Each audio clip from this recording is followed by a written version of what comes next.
Thank you and welcome to Satellite Country Leadership Institute, Week 9. All right, Satellite Country Leadership Institute is dedicated to professional development to help both the sales department and the other departments increase their leadership skills. Here's today's agenda. We're going to discuss your homework. We're going to talk about mistakes managers make. That's why Simon's here. We've asked him to contribute. And then we're going to review. Then we're going to talk about homework next time. Let's review and discuss. You were supposed to do your homework. You're supposed to write a book report of at least 3 paragraphs. This is how many 3 is, Simon. Or a management book that you have read or you are reading. We will start with Jeannie. Glad you can join us, Dan.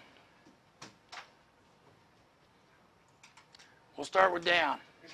I wasn't here last week. Start with Josh. I know he did his homework. Start with Ross. Oh, crap. Okay, Robert. Well, listen, we're about a quarter way through our book, so there's only 3 paragraphs in that quarter. Okay, Robert. You're the only one that did homework, obviously. You and Trey and Simon. Called 4 Agreements by Rojas, and it sets out 4 fundamental agreements that you can make with yourself in the world to improve yourself and the way you act towards others in the world. The main operation of the principles is to be an impeccable warrior. The author tells us that this is what the native peoples of America call themselves. Warriors fighting to make the best use of the limited power that they have. And impeccability is defined as being without sin, so it's using your power in the most effective way. The agreements set out in the book are to be impeccable with your word. It says that language is the basis of magic, and using words wisely is white magic, and badly is black magic. To not take things personally when other people aren't impeccable, so somebody else acting badly in the world, you realize, take that for what it's for instead of acting defensively. To not make assumptions about people's motives or reasoning, and to always be your best, and that your best won't always be the same. Like if you're sleepy in the morning, you're not going to be as effective as you've had something to eat or whatever.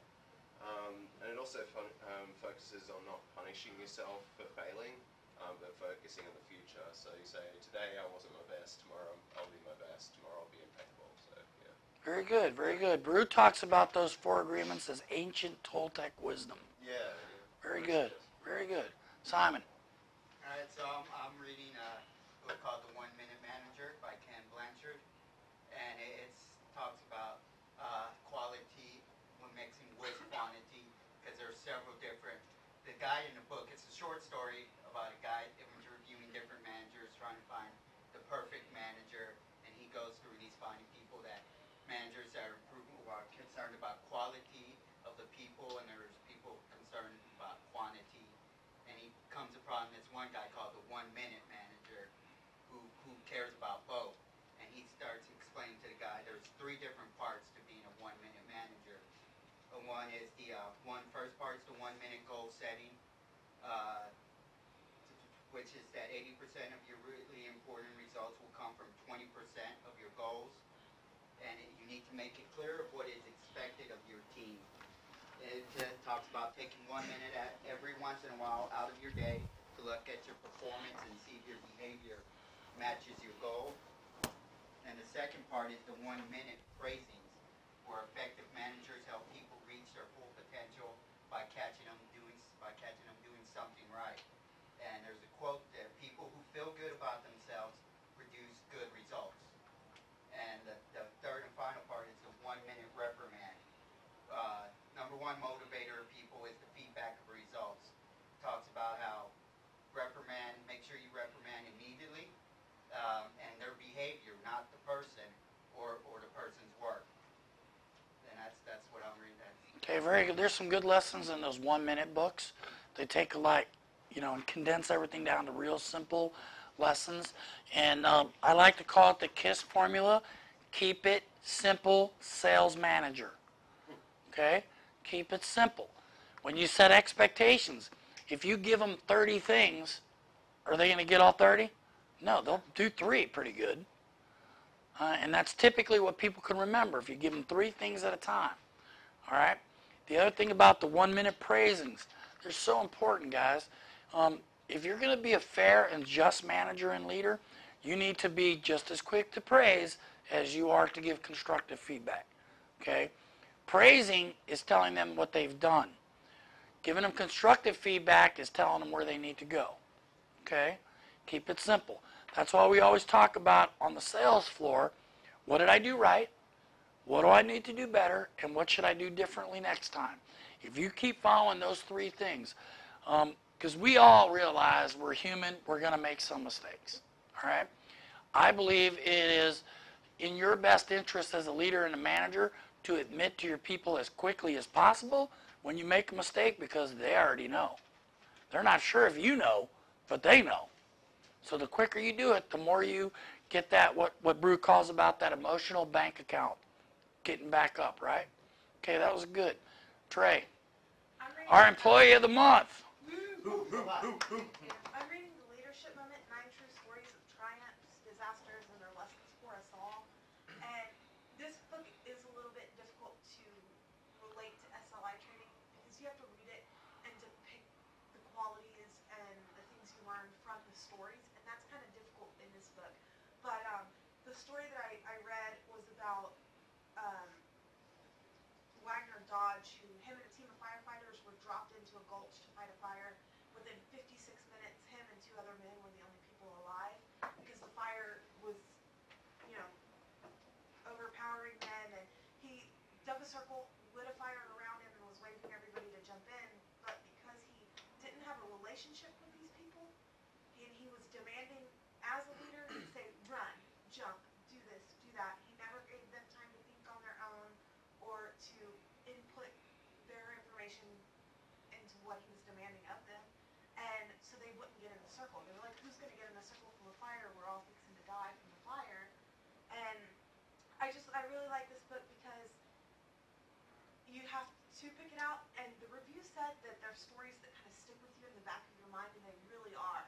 When you're put in the moment of having to be a leader or make a quick decision, you have these references and these stories and examples in the back of your mind of how to handle such situations and not manage wrong.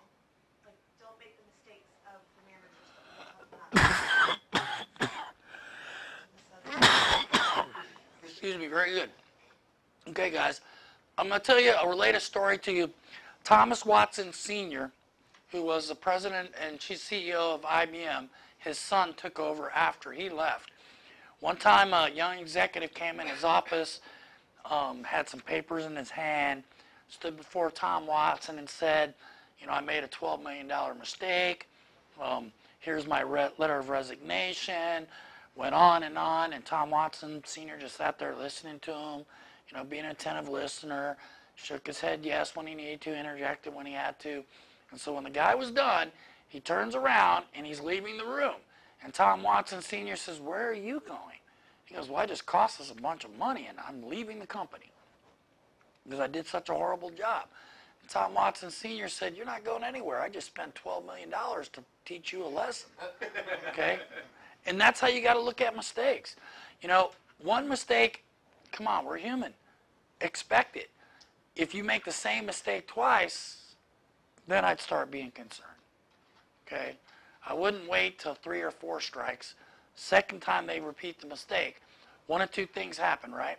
Either we didn't deliver good expectations, or we didn't give them the learning of the lesson, or they just did it anyway, right?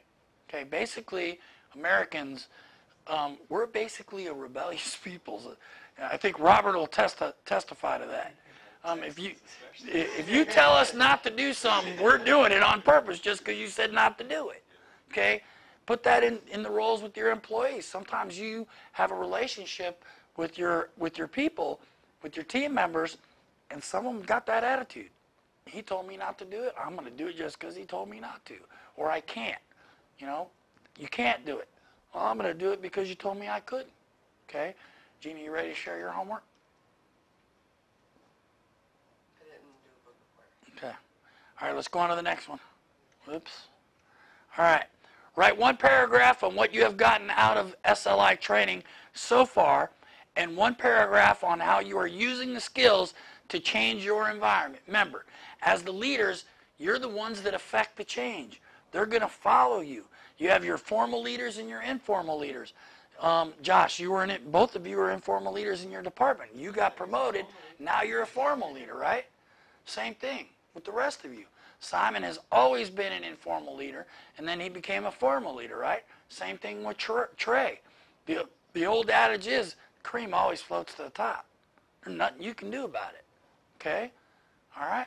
All right. Did you do your paragraph? All right. Go ahead, Jeannie. Learning how to balance so we don't get burnout and off balance. Also not to make any assumptions, and to make sure that people understand exactly what I want and how to follow up. To make sure things get done on a timely manner and correctly the way that we expect it to be, instead of the way that we let them do it. Maybe explaining it better and making sure doing follow up, making sure that it's getting done like we want it, where people are not double working or getting frustrated because we're not on the same page. Okay, that's very good. I like Jeannie's management leadership style a lot. You can definitely see she has military experience. Very fair, sets expectations before. We all can learn from each other, and that's how you know, the old adage when we started, you know, I guess almost 10 weeks ago, I said, you know, there's 3 kinds of people in the world. This is what we learned in the Marine Corps. There's 3 kinds of people. You know, Robert may learn by watching. Josh learns by reading a book. And Dayon learns because he still has to grab a hold of the electric fence. And that's the way he has to do it. Okay, it's okay to learn those 3 ways. All right? And sharpening the saw. How many times has Bruce said how important that is? You know, after my little trip to Madison for a few days, I promise you guys. And I was telling JB, you need a 4-day weekend. You know, get out here, don't take your laptop. And it does something. It just makes you more productive. I think it rejuvenates you. That's a better word. I like that word better. Dan, what's your paragraph one? Okay, Josh? I didn't write anything, but I can just come up with something on the fly.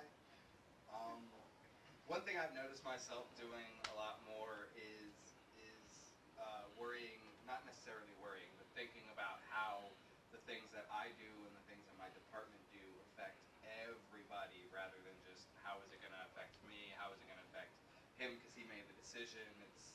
I'm keeping an eye more on the trickle-down effect and the way things tend to roll downhill, and kind of just trying to look at the bigger picture a little bit more than just these couple of pieces over here.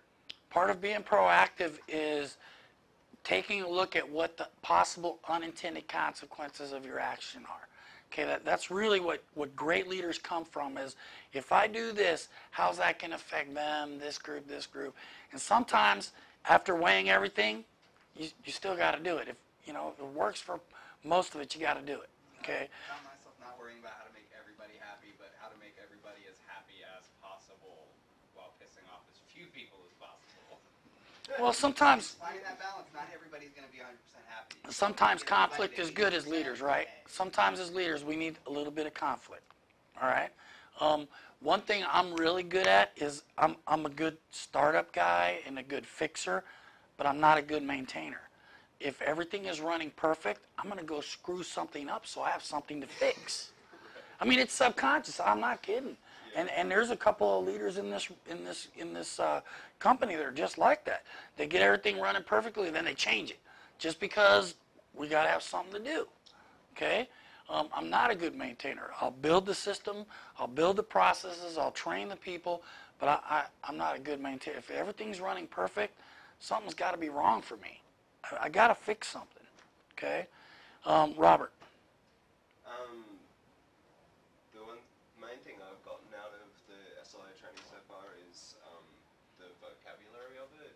Just it gives you a way to sort of categorize things, which I'm finding really effective. Like, so, you know, instead of just seeing things and getting a general sort of like feeling of how things is going and where it's going to go, it lets me sort of say, look, this is why this is bad, or this is why this is good. So it gives you a better way to sort of measure how different approaches impact the result, you know. So that vocabulary and just the structured approach has been really effective for me. And changing my environment, it's forcing me to be less complacent, just in terms of like setting goals and things like that, and saying, look, because I'm generally a pretty happy person, you know, I'm cool with whatever's going on, but I could do more. I could give more to the world. I could give more to myself, and you know, just not being satisfied, just to push it, go, look, let's see if what I can do, you know. So A good leader's always slightly dissatisfied. yeah. We can do better. You know, about a month ago, I went to a former Marine's funeral, and his daughter was speaking. And she said, if any of you never worked for a Marine or not a child of a Marine, you have no idea what I'm about to say. And I spent my whole life, no matter how perfect I did something, it wasn't good enough for my dad. Okay? Then she leads on to tell the story, thanks, Dad, because she got that when she was younger. Now her and her sister and her other brother all are self-employed, own their own businesses, and they do the same thing. And it is difficult. But you can expect more, and as long as you're letting people know what you're expecting, when they do a good job, using the positive reinforcement, and then using suggestions on how they could do more, right? Or do a better job or do differently. Just because Josh doesn't do exactly what I told him in the order I told him, I shouldn't get upset about that.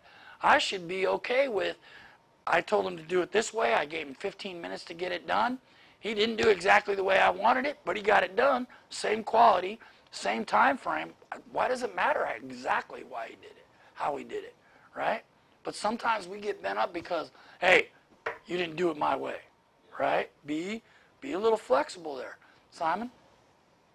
So I'm learning about the common mistakes management and leadership make, and I'm learning how to avoid them, learning how important sharpening the saw is. And one of the main things I've done is always best to have a mentor, always do like you've always been my mentor, and I've added Brew to as my mentor also, so I can keep learning and progressing. Thank you, little buddy. We've been through a lot together, haven't we? Yes, sir. All right. Trey? I'm learning to be more aware of how I communicate with people at work and outside of work, because I'm not really good at communicating with people sometimes. And also, like, with organization. And I set up my team like a week and a half ago with a priority grid, like Brew put up, of importance, urgent, and not important. The little 4-grid thing? Right. Quadrants? It's really helped in my department for everybody to prioritize their daily tasks mixed with their weekly tasks, and it's helped me be able to plan better for them. So I've tried to utilize a lot of stuff that I've learned in SLI to be placed in my department, and we can all learn at the same time, though I'm the only one taking the class. Very good. So we're all getting stuff out. We should be able to equally benefit in our careers and in our personal lives. I promise you.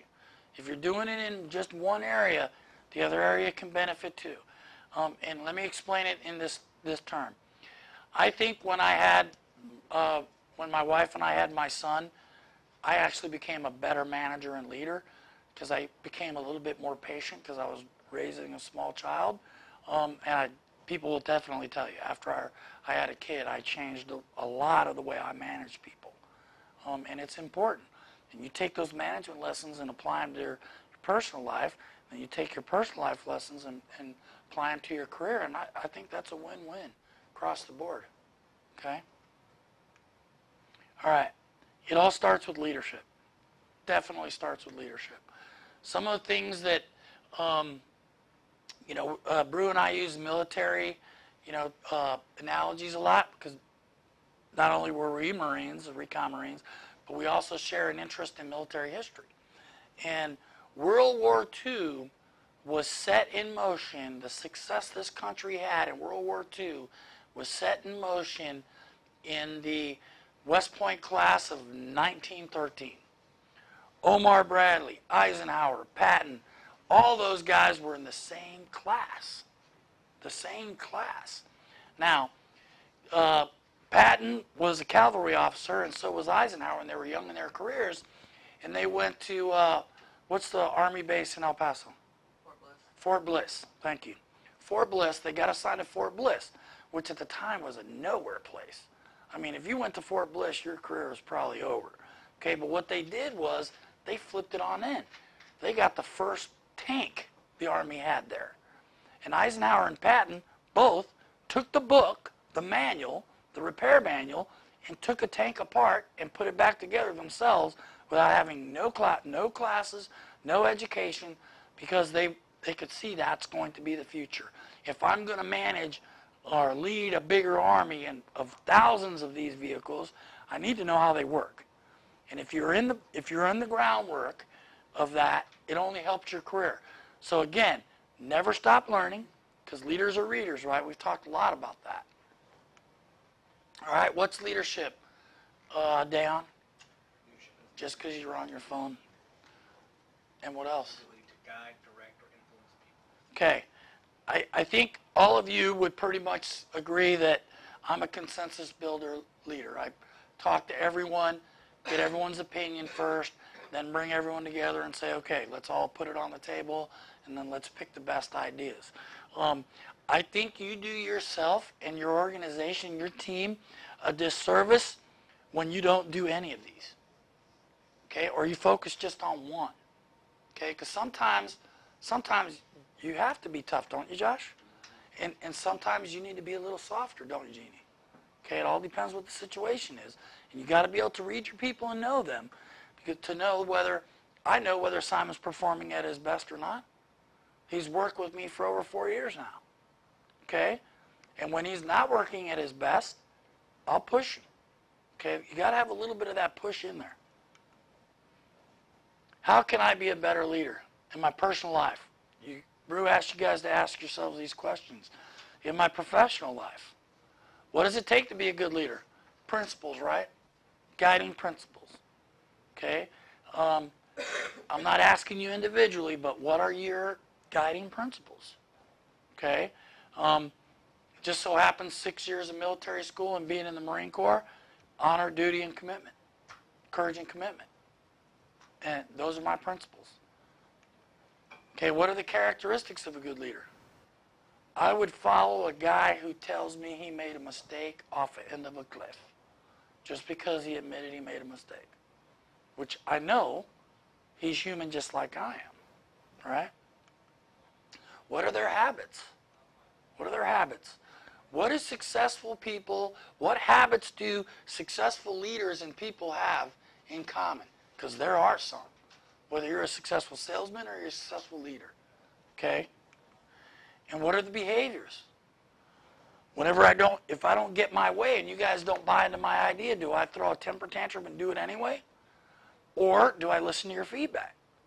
Now, also being a leader means that you can take a consensus and then you still have to do what you think is right. Maybe no one else thinks it's right. Okay? You have to. That's your responsibility both to the organization and to your personal team, right? Because you're responsible for them. One of the hardest things you can ever do is fire somebody, right? Now, I'm going to say this real quickly. You do understand what happens when you fire someone, right? That person is admitting they can't work and compromise with you or understand what you want and ask. And you're telling that other person, I can't compromise or figure out or whatever, back at you. Not a good situation for anyone. Now, can you turn people's performance around? Absolutely. We've seen it. We've all seen it and demonstrated. What are the behaviors? What are the good behaviors? Put your phone away, Dan.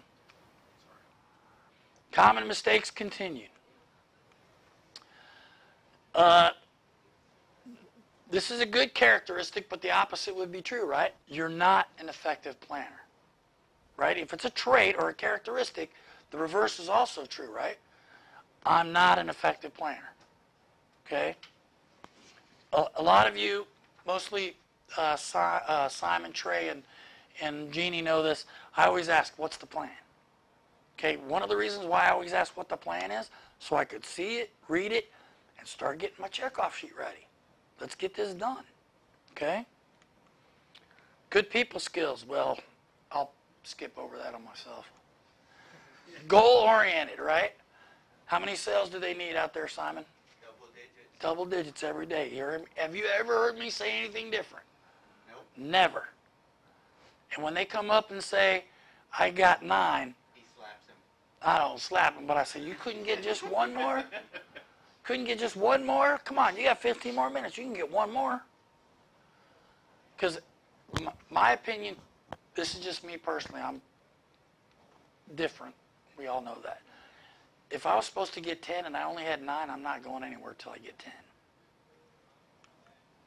Because to me, that was failing to me. Able to manage people, resources, systems, and processes. I think Trey and Jeannie, Trey has come a long way in this. She's very good at this. Jeannie's always, since I've known her, she's always been good at this. She identifies her people, resources, and systems and processes and says, okay, this is what we have to do. I've been in meetings where she knows more about our internal processes in the sales side, and I'm like, oh yeah, I forgot about that. Hey, you know, if we do that this way, you're going to mess up this over here. And sometimes we haven't had those meetings, right? We go into AGM and I change a field here and there. And then all of a sudden, all the DNSC guys come. Did you guys change the fields in Gemini? Yeah. Oh, we didn't think we were going to mess with you. Of course we had to, right? Are you organized? Are you organized? Knowledgeable?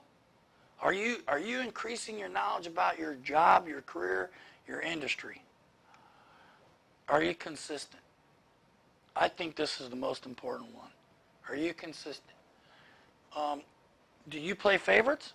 Do you, when your best people make a mistake, do you just let it slide and then your person that you always have a problem with, you take their head off? Okay, that's not being consistent. It's equal expectations for everyone, right?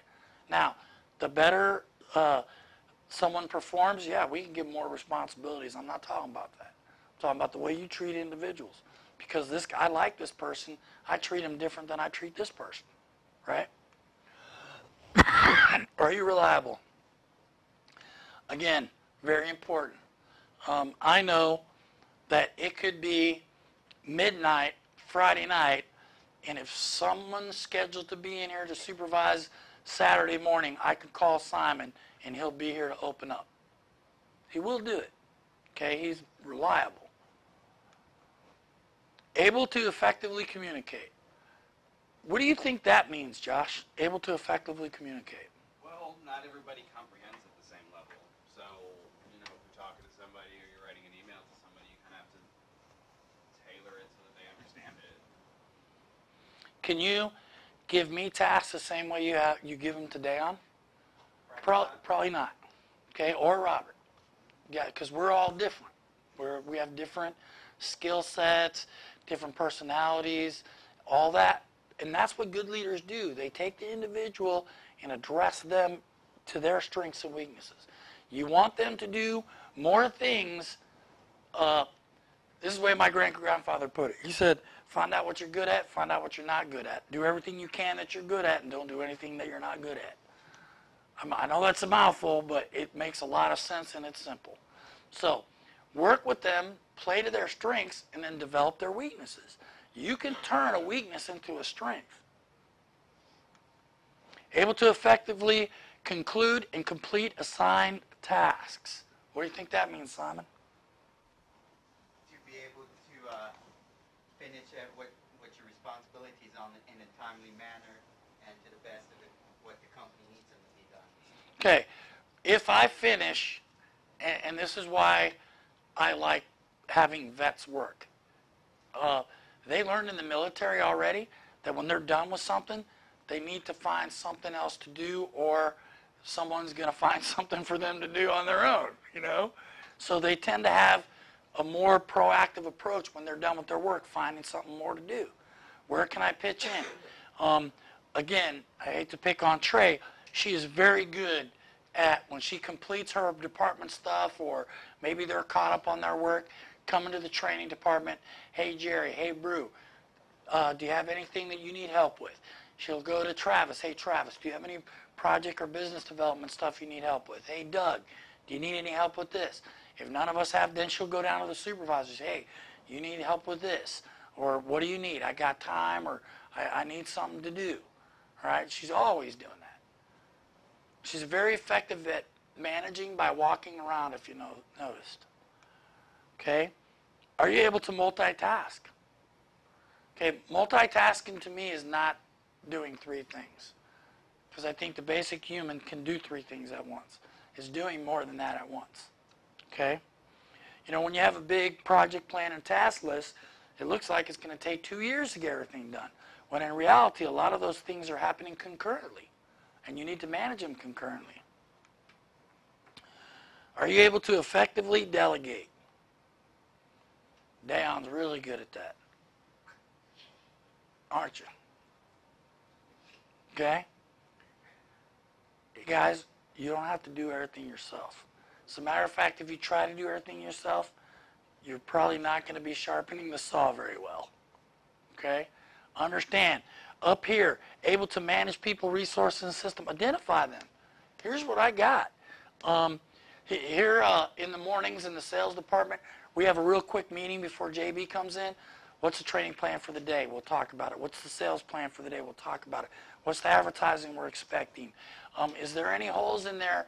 You know, we drop 1 million pieces and then we have 100,000. Is there going to be some time for some training opportunities? Can we shift gears in the middle of the shift? Hey, if the calls don't materialize, we'll throw some training in real quick. Here's the training I already have ready to go. Okay? Common mistakes. Becoming buddies with your agents and employees. Why do you think that could be a problem, Robert? I mean, part of it's obviously like favoritism and stuff, but like another side of it that I've found is when somebody is like your friend or thinks they're your friend or whatever, and you come and like you tell them that they've done something wrong. Like, I mean, just providing feedback becomes so much harder because it's like they will take it personally then, instead of like understanding that it's coming from a place of like Coaching. Yeah. So I think that's the main thing, is that it makes it much more difficult to coach people, because if you're a buddy with somebody, you're on the same level as that person. You know, there's two ways that could work. Okay, you could either be gentler and softer on them, or you could be, I'm harder. If I like you, I'm harder on you. I'll tell them, Simon. If I like you, I'm a lot harder on you. Because you've been let down. I do invest in them. Okay, so it goes both ways. So it could be harder or it could be easier. You just got to be careful how you do it. All right? Not documenting key conversations and communications. I'm pretty sure I'm the man of just to confirm our conversation on mail. I think everyone should do that. That way, if there is a misunderstanding that you didn't get in the conversation, it comes out of the documentation. Hey, Robert, just to confirm our conversation, and you didn't have the same understanding I had, now we better get back together. Or you can reply to my email and say, oh, I didn't exactly understand it this way. This is the way I understood it. And you can work it out. But you have to work out miscues really quickly, miscommunications. In a business like ours, it could be millions of dollars if we don't. Millions. Pretty quickly and pretty easily.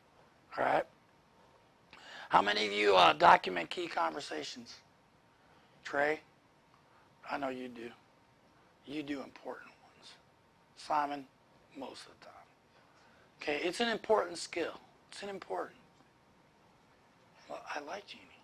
No, I'm just saying there's people, not necessarily in this company, but even in other companies where they, I didn't say that. And it's like, I'm looking at your email. Right. That happened last week. And that's what. I had somebody tell me that I didn't tell her to do That's what I something, tell- and then I pull up some notes from an account that that she noted, and I was like, well, obviously I did tell you to do it because you did it here last week. So, but by doing this though, we're not trying to play catchy. We're trying to say, hey, But it's also covering your own back. Yeah. okay, there is the benefit of CYA. There is. I prefer to come in from the coaching opportunity. Because as leaders and managers, our primary responsibility is to catch people doing right and reinforcing that. Typically, that's not how we view our job. My job is when Deon makes a mistake is to get on him, right? When he does a good job, what's my job? Nothing. He's doing what I'm paying him for, right? Yeah.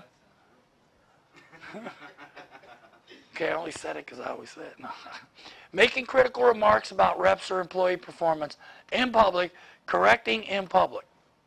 How can that work against you, Jeannie? A lot of different ways, actually. When you do it in public, you belittle, embarrass not only the person that you're reprimanding, but it doesn't look good of yourself. I'm embarrassed when someone's getting yelled at in front of me. And I'm embarrassed when someone else is yelling at me in front of somebody. Just flip it around. Don't do it. Okay? This is an easy thing to do. The old rule, praise in public, critical feedback in private, constructive feedback in private. It's the best way to do it. All right? Now, are there certain personality types that get away with this kind of stuff? But they're few and far between. Few and far between. All right. Let's have a roundtable discussion. Becoming buddies with reps and employees. Trey, since you're always having wild parties and inviting everybody, how's this going to work against you? You know, I think it works against you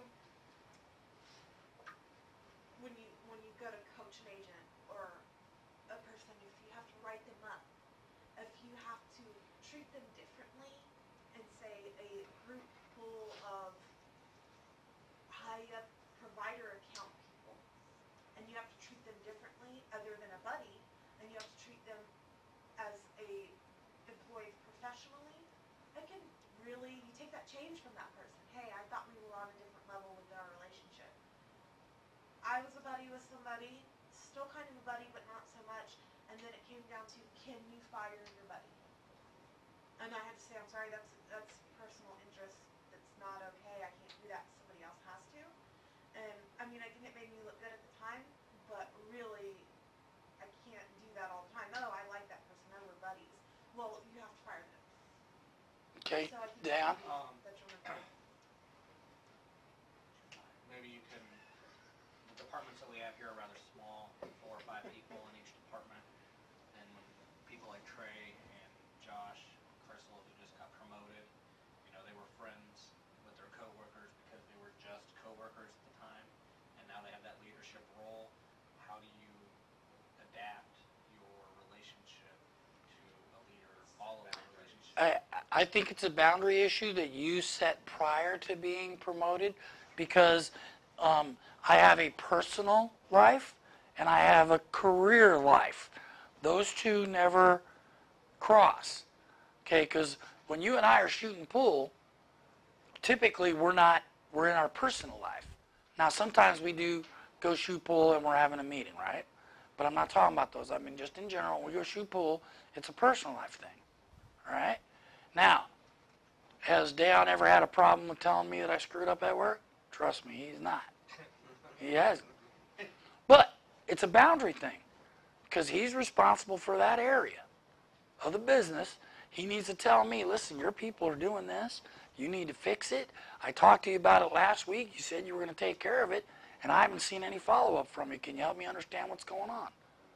Okay? I think you have to communicate with your buddies too and say, look, I've been put into a new position, and I do value our friendship or our relationship that we have, but it has to be different at work, and you have to understand that, or, you know, I can't sacrifice my job because we're buddies and you don't want me to speak to you in that way when I have to do it because that's what my job is. And it's doing them a disservice as well, because like what they need is like an effective leader instead of like just the same Right, so person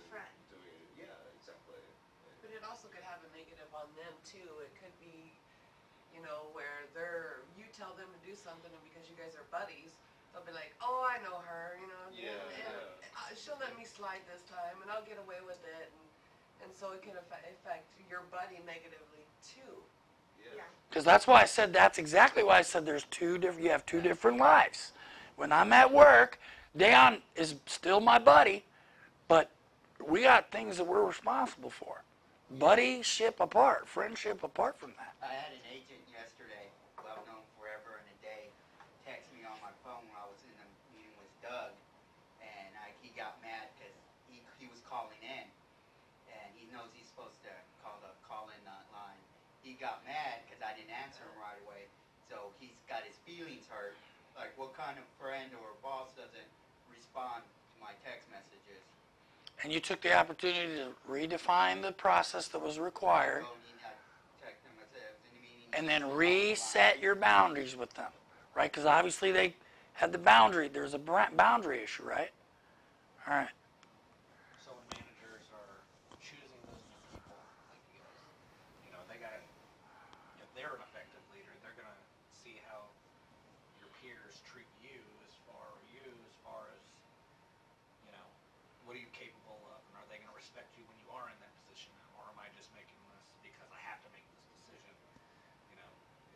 So we have to have a lot of faith in even our superiors that they're making the right decisions, right? That's right. Well, we talk about this a lot in sales, because we do have a lot of leaders in sales, and you can't get them in the same room and have them agree on anything, because they all got their own success system, and they're ferocious to protect their own success system.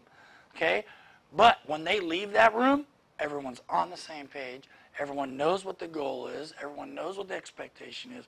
But inside that room, you may be having a knockdown drag out, but when you guys come out and you got the expectation and you're agreeing to the goals, that's true leadership in my book.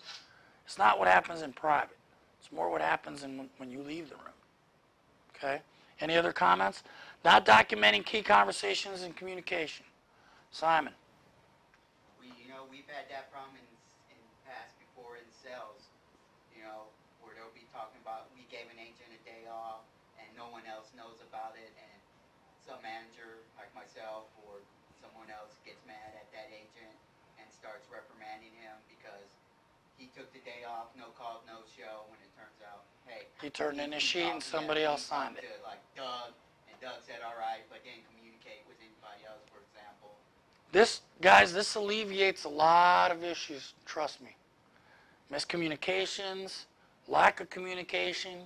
What if you forget something? That's helpful. And if you're multitasking and you're busy and you're working in so many different aspects with your job and your company, if you forget something, you can go back to the documentation and say, oh yeah.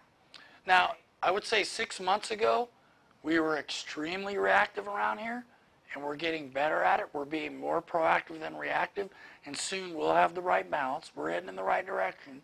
But I think it's the way the organization has changed and the way it's organized now is increasing that. When you have a funnel, everything has to funnel through maybe 1 or 2 people. You're going to have some log jams, okay? But if you empower the people below the funnel to say, Jeannie, if you need to get this done, get it done. Don't wait to check with me, make sure everything's cool, because I trust her judgment. In the other one, everyone's waiting on maybe 2 or 3 people. Can't hold the whole organization up for that. You guys would agree with that, right? Making critical remarks about reps or employee performance in public, correcting in public. Give me a real life example, don't use names, where this had a negative impact. Robert. I remember one time it was at Satco that I'd done something that I wasn't supposed to do, but I was pretty new at the time, and the thing I wasn't supposed to do, nobody had ever told me not to do it, and I got called out in front of the whole room of people in a really tactless way, and it really upset me because yeah. It was it was not. It had a negative impact on the person's relationship who did it to you, right? Yeah, definitely. And like even if it was in private, like the way I was spoken to would have upset me. But like it being in public, in addition to that, just made it so much worse. Like it just made it feel like, are you kidding me? Like you tell me to do something before you reprimand me for not doing it. And in some organizations, they're not even teaching their people the right way to do stuff. Okay, because you have to teach people the way you want them to perform. If you just tell them and then don't teach them, then you're rolling the dice what you're going to get, right? But if we focus on, Simon, here's how I want you to do this. Click here, do this, do that, do that. Are you getting that? And by the way, Friday we're teaching Four Corners training to the new supervisors. If you guys want to come, we don't have a time yet, but I'll send out an email tomorrow. Even though I'm not here, I'll send out an email letting you guys know what the final time is. Because we might have some vendors coming in from outside to do some training, so we're waiting to hear back. Okay? Josh, have you ever had an experience like that? I watched a manager fire an employee on a sales floor with 30-some-odd customers around. Granted, he sold cigarettes to a minor, so he absolutely should have lost his job. Absolutely. But in front of a sales floor, in front of 6 coworkers and 30-some customers, that's not cool. It's not, and I did not look at my manager the same way again.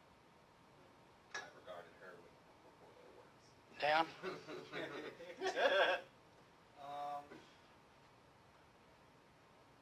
Man, Lynn has got me in the bad a couple times. So, hey, me too, dude. That's the story I was thinking, dude. We've all been there. Okay, he watches these videos. I think Lynn's a good guy. You just got to be prepared for it, and I think it's happened to everybody. Critical remarks about reps and employees. Sometimes you have supervisors that look for stuff like that. They dig for it. Sometimes they set you up for it to prove a point or to make a statement or to. It's just you go right back to the topic that we just went through. Documenting everything and covering your butt, and so you don't get blindsided. Guys, we should be setting our people up for success, not catching them to fail or setting up certain situations so they fail.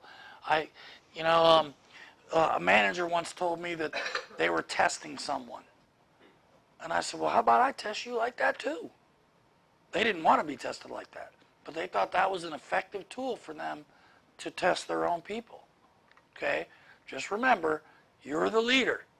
So if you're leading to test people like that, you better expect it to come back and be tested the same way. Right? I can't emphasize enough. Your primary job is to catch people doing the right thing. Educate them on what you actually expected when the results didn't match up. And you should be making performance leaps and bounds on a daily basis. And you could see when it's happening. It's happening in TechPay right now. Okay? Homework. Write a paragraph on each one of the mistakes we covered today. You guys have your handouts so you can go back to them. Explain why these are mistakes and what the impact of making them are to a manager. Meaning, what's the negative impact? Write a paragraph on what you can do to improve your personal life. All right, SLI continues on a weekly basis. We'll be doing the new class this Friday. SLI sessions are recorded and can be listened to or viewed more than once. All right? When I do the videos, I optimize them for using on your phone. The best way to do is use a PC to go to the YouTube channel to view them there. Trey was telling me where she was at, it took a long time to watch. They're an hour-long videos anyway, so it takes a long time to buffer them. But if you do it on a PC, they're quick. All right? Do your homework. See you next week. Thank you very much. Thank you.